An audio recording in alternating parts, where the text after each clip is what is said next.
Yes, I was also nominated for Personality of the Year, because I know you're going to bring it up, so you might as well just get this all out. Actually, I wasn't, because you didn't win that one. I was going to spare you the embarrassment. Everyone at the table thought I was going to win it, but in fact a much more attractive man won. Because obviously personalities have to be recognised if you actually have one, because at this university, obviously, if you can actually string a sentence together and walk in the right direction, you've obviously a cut above the rest. It's very damning. I like that.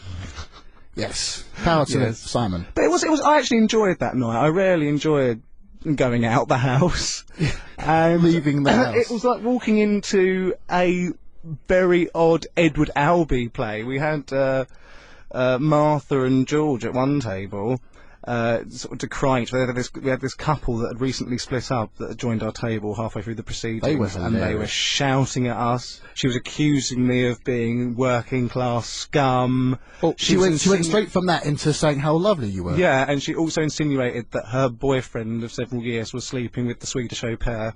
Ah, yes. I do remember him as well. Yes. Very loud gentleman. And we had a wonderful local stand-up comedian, Charles Antrobus, a fellow of the radio DJ, yes. who had one or two, didn't he? He had one or two. He was merry. He was very merry. Merry gentleman. Very funny, though. Yeah. And, of course, we can't forget, obviously, sitting next to us was not only Scott, who won Innovation Award, but also Johnny. Yeah, Johnny. Jonathan Ross's second cousin, would you believe? Well, now you've just told everyone. Yes. We're going to keep it a secret. But now he is. Cat's out the... Well, it's still a secret. I mean, who's listening? Yes, obviously. Yes. But yeah, Johnny, he kept that one under his hat, and then he said to Dave, "Oh yeah, I've got his number." And Dave, I leapt as high as I could. The air was practically penetration. You're like, "Oh, give me the number, quickly!" And no, I got it really. And the look, the wan look, it just washed from your face. In retrospect, I've realised I should have been a bit more tactful about it and go, "Oh really?" So anyway. Don't trust anyone from Dorset. That's my motto. Probably not a good idea. Anyway, we're going to move into a song now. Thank you, Joe. Thanks. This song is by a certain lady called Lady Gaga. Oh yes, I know her. Which one do you reckon it is? Is it the insufferable #1 hit about sexual ambiguity?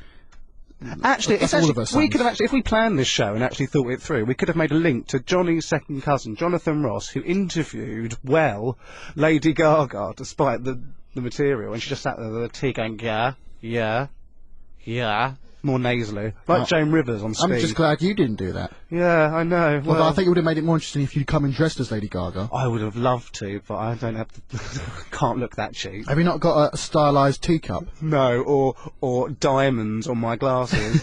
One day. One day, Simon. Yeah. When's your birthday? We'll get you diamond-studded glasses. It's 2 days after Jesus Christ's birthday, and we should only look at that as a coincidence. Wow. Okay, so let's go into Poker Face. I've just revealed what it is. It's Poker Face.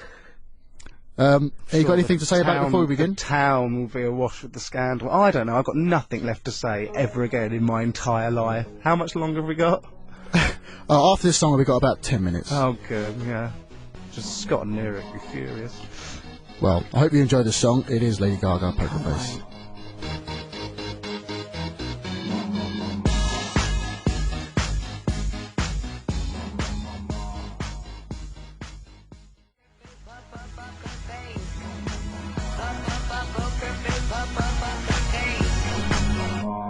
Yes, Lady Gaga there singing one of her songs, Poker Face. One of her songs. One of her songs. Can you name another one, Dave? Oh, she did sing Coldplay's Viva La Vida on the Live Lounge. Wow, amazing. So that wouldn't be one of her songs, would it? No.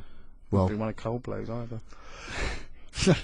You're not a fan? There's something about Chris Martin that irritates, and I can't quite put my finger on it. He used to look like he worked at Tesco's moving the trolleys around when he was in that Mac. Yeah. And I thought, yeah, all right, I wouldn't say no.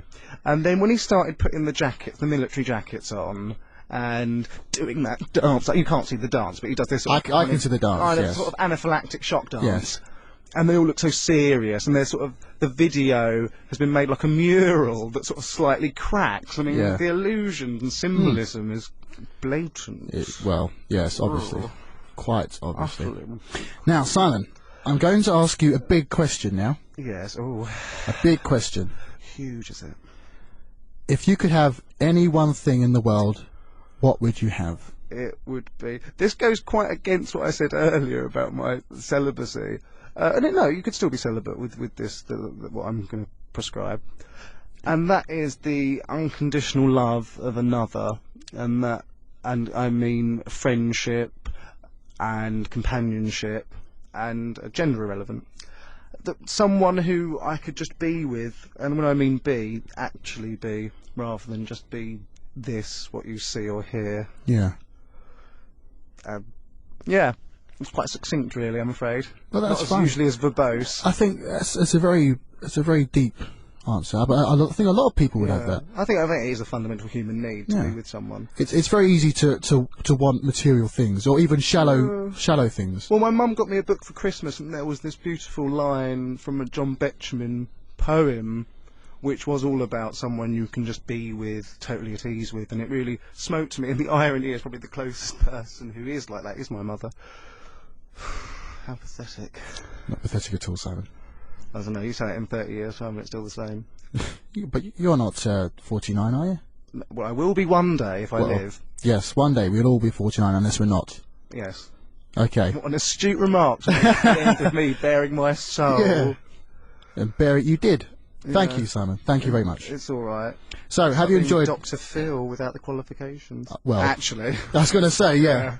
It's exactly like Dr. Phil, then, isn't it? Yeah. Except I'm a lot slimmer. Yes. And my hair's not gone yet. Yeah, you're nothing like Dr. Phil physically, basically. Yes, more or less. So, Simon, have you enjoyed this hour? It's been all right. It's been better than sticking pins in your eyes.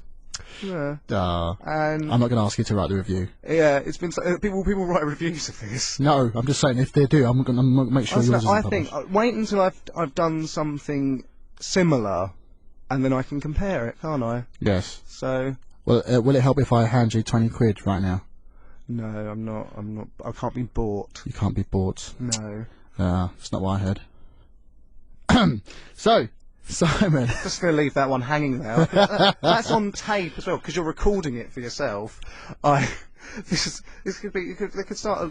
Can I just clarify? When I say recording it for myself, what I mean is I'm recording it for my own benefit, not so I can sit there and think, God, I'm good. A little bit comes into the mind. No, not at all. Shut up, Joe. I just think that's quite a shocking remark to make, that I can be bought. Well, I wasn't insinuating anything. I was just having a go. I wasn't insinuating. I was just having a go. I just thought I'd try it out. Okay, well, righto. Well, okay. We're going to play a song now. Is this I'm afraid that's it. Is that what we've got time for? If we carry on, we're going to overrun into the next hour. No, it's fine. Thank you very much. Thank you very much, Simon. Yes. So, it's been lovely. It's been wonderful, Simon. Hope to see you around. Yeah, I probably will. Look forward to Enculturation and the nefarious thing, what you call it. Yeah. This is Fly Me Away.